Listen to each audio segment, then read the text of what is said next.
BCPA has a rich history of growth and success in creating opportunities for people with spinal cord injuries to live independent lives and contribute to communities throughout BC. Achievements that our members, partners, and volunteers can celebrate with pride.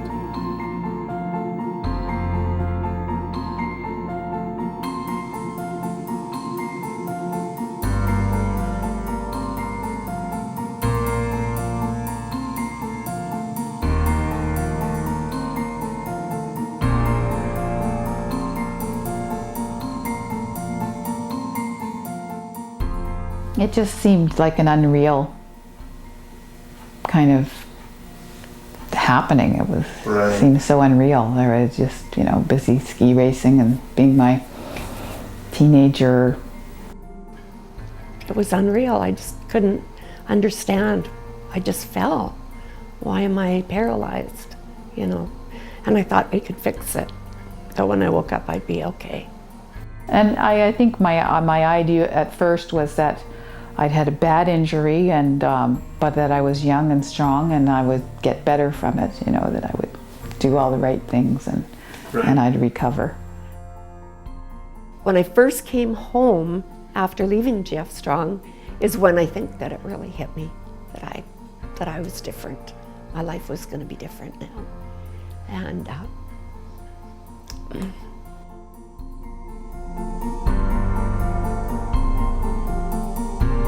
The Canadian Paraplegic Association was started by paraplegics who were veterans of the Second World War. They came together to provide support to one another.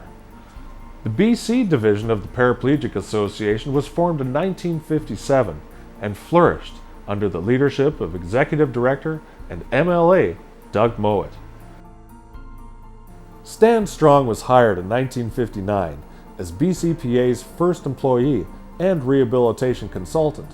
And later that same year, BCPA celebrated its first job placement, an achievement that, over the last 4 decades, has grown to see thousands of people with disabilities establish career goals and secure employment. BCPA is when you start seeing other individuals that have maybe sustained the same kind of injury as you have, and you see how they've gone along with your life, you realize that the BCPA, they don't create boundaries, they create opportunities. Role models like Doug Mowat really helped show me that being in a wheelchair and being paralyzed wasn't a disability. You could use it on people like Rick Hansen as well. It wasn't really a disability, it was an ability, and its ability to do things that other people couldn't do. So it really helped change my outlook of where I was. They've given me a quality of life. They've made it easy for me. Really easy for me. I don't feel stuck anymore like I did when I first came home. Yeah. If you think about spinal cord injury, it impacts huge areas of life. There's a ripple effect, and everyone who's had a relationship with that individual is affected in one way or another. Everything from mobility, which is obvious in terms of walking in wheelchairs, to physical functioning around bowel and bladder and sexuality. It often means you need a new place to live. It might mean you need a new job. It impacts relationships because a lot of times you might need care. The ripple effects are huge, and it's important to make sure that we deal with the system as a whole. It's very, very difficult for somebody to make this kind of adjustment, and if they're going back to a family or a community that doesn't know what to expect and is fearful of it, it can just make it harder. So we try to make sure that everybody is involved, and that's where BCPA in particular plays a really big role. The BC Paraplegic Association has been the catalyst for numerous advancements that have enhanced the lives of people with disabilities since our founding, including advocacy that led to revisions of the BC Building Code that eliminated stairs as the only means of access to public buildings. BCPA was instrumental in the establishment of the Mayor's Advisory Committees on Special Needs across our province. With the support of BCPA, the BC division of the Canadian Wheelchair Sports Association was established. Today, BC wheelchair athletes are a source of inspiration and encourage personal growth and wellness for all British Columbians. the biggest thing in getting back to, living a fulfilling life, again, is gaining that knowledge, understanding what opportunities are out there for you. And because you never imagined yourself in this position, but here you are. And if you want to get on with your life, then you need to gain that knowledge, right? You need to create that network. And the BCPA is that opportunity to connect and to find out what's possible for you out there. The BCPA has the same goals that we have, to get people back into living following spinal cord injury. And in terms of GF Strong, we work very closely with BCPA. They actually have an office in our front lobby.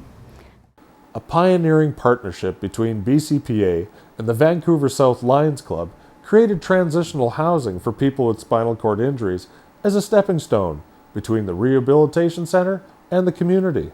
And together, with a group of individuals residing in the Pearson Hospital, BCPA worked on the Creek View project. It was the world's first integrated and self-managed housing community for high-level quadriplegics using ventilators. Days after my injury, I used the Paraplegic Association for information. I had a great counselor who helped me through some difficult periods. I ended up living in a social housing unit that was championed by the Paraplegic Association.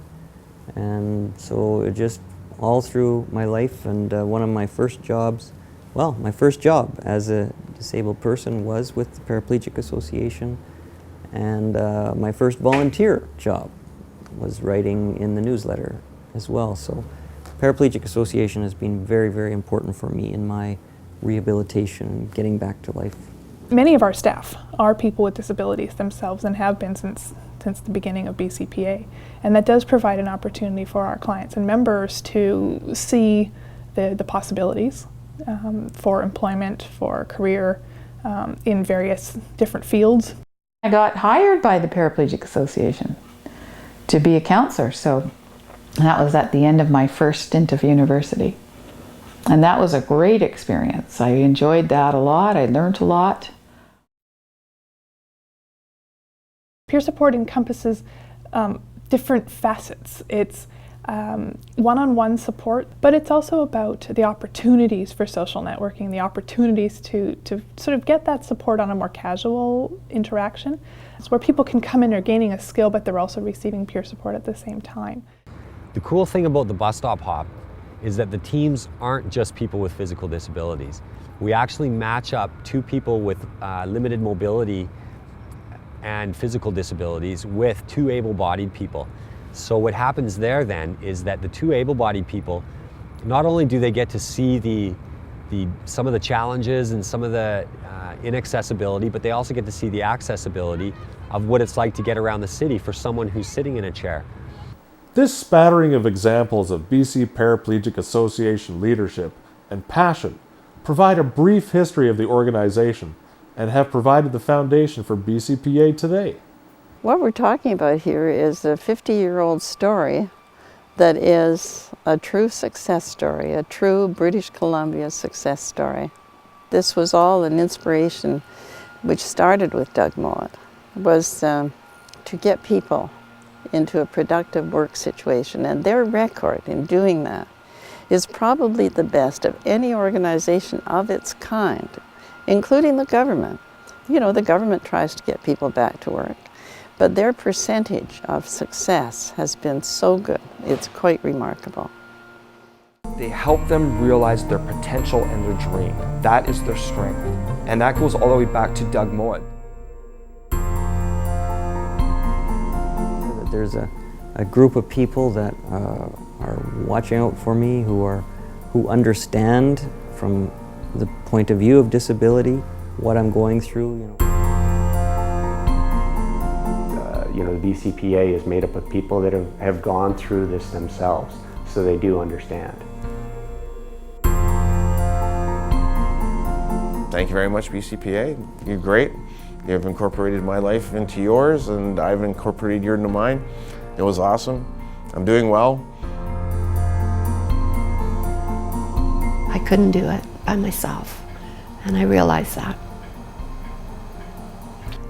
Ideally, there would be no need for BCPA. our vision is a world without barriers.